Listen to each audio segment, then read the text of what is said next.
आपके ऑस्टियोपोरोसिस कमजोर हड्डी के लिए एक डॉक्टर ने दवा लिखी है। दवाइयों का नाम है एलेंड्रोनिक एसिड, जोलेंड्रोनिक एसिड या इमानड्रोनिक एसिड। डॉक्टर का कहना है लंबे समय तक ये दवा लेने से आपकी हड्डियां कमजोर होने से रुकेगी। ये सब बिस्फोस्फोनेट्स ग्रुप में आती है और आज के डेट में ये फर्स्ट लाइन ड्रग है for the prevention and treatment of osteoporosis. तो ये काम कैसे करती है, इनके साइड इफेक्ट्स क्या है, इनको लेना कैसे है और लेने के टाइम क्या हमें ध्यान रखना है, क्या प्रिकॉशंस रखना है, ये सब हम इस वीडियो में डिस्कस करेंगे।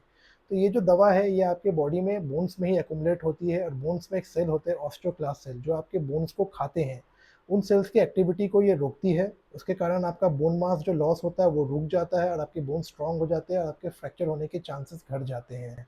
ये बहुत ओरल एंड आईवी फॉर्म में आती है। ओरल फॉर्म आपको महीने में एक बार लेनी है और आईवी फॉर्म जो है वो 6 महीने में एक बार या साल में एक बार लेना होता है।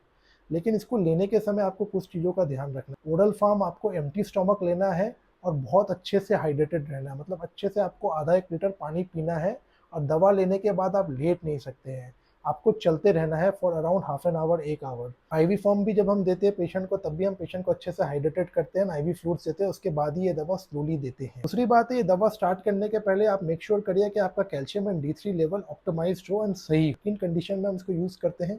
सबसे पहला है ऑस्टियोपोरोसिस या कमज़ोर हड्डी में, जिसके लिए ये ड्रग ऑफ चॉइस है। मल्टीपल पाइलोमा एक टाइप का बोन कैंसर है, उसमें भी हम इसको यूज़ करते हैं। या अदर कोई कैंसर है जो बोन्स में आपके फैल गया हो। मेटाबॉलिक बोन डिजीज़ होती है, उसमें यूज़ करते हैं पेजेस डिजीज़, ऑस्टियोजेनिस इम्परफेक्टा या ऑस्टियोनेक्रोसिस ऑफ हिप, जहाँ पर आपका कूल्हा खराब होता है, उसके अर्ली स्टेजेस में ये बहुत काम आता है। इसके कॉन्ट्रा इंडिकेशंस क्या है? सबसे पहला बात है, कोई भी आपको रेनल इशू है तब आपको इसको नहीं लेना है, क्योंकि इसका एक्सप्रेशन रेनल या किडनी के थ्रू होता है। प्रेगनेंसी में नहीं लेना है। कोई इसोफेगस अल्सरेशन स्ट्रक्चर्स है तब आपको इसको नहीं लेना है। आपको इसको लेना कितने दिन है? अगर आप इसका ओरल फॉर्म ले रहे हो तो maximum up to 4 to 5 years लेना है और IV form maximum up to 2 to 3 years लेना है। और इसके साइड इफेक्ट्स क्या है? सबसे पहला बात, आपका गैस्ट्रिक इशू है, इसोफेजियल अल्सरेशन, गैस्ट्राइटिस है, आईवी फॉर्म्स में फ्लू लाइक सिंड्रोम, बुखार लगना, चिल्स आना, शरीर दर्द करना। दो इसके एटिपिकल जो कॉम्प्लिकेशंस है, एक है ऑस्टियोनेक्रोसिस ऑफ जॉ की हड्डी का सड़ जाना, एक है इसका एटिपिकल फीमर फ्रैक्चर, मतलब जो जांग की हड्डी है उसमें एटिपिकल फ्रैक्चर होना है। इसलिए दवा को आप खुद से लॉन्ग टर्म मत लीजिए, डॉक्टर के कंसल्टेशन में लीजिए, ताकि आपके इसके साइड इफेक्ट्स नहीं हो। Thank you.